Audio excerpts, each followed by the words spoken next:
बाबा सही जाते हैं।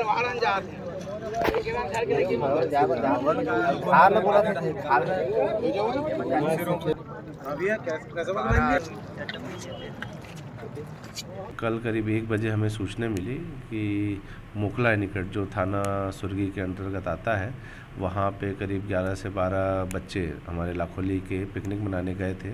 उनमें से 2 बच्चे डूब गए थे, जिसके तत्काल सूचना मिलते साथ ही हमारे यहाँ राजनांद गांव से होमगार्ड की टीम गई है, जिनके द्वारा प्रयास करने पर दोनों बच्चों की डेड बॉडी हमें प्राप्त हुई है, जिसे कल हमने मोर्चरी में रखवाया था और आज उनका पीएम हो गया है और बॉडी हमने उनके परिजनों को सुपुर्द कर दी गई है।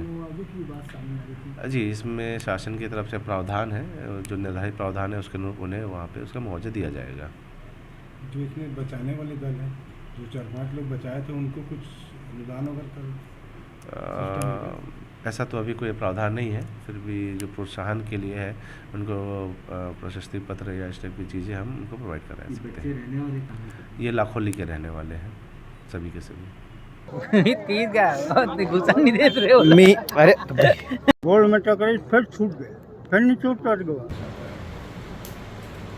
आखिरी तक बड़ा हिम्मत रखा।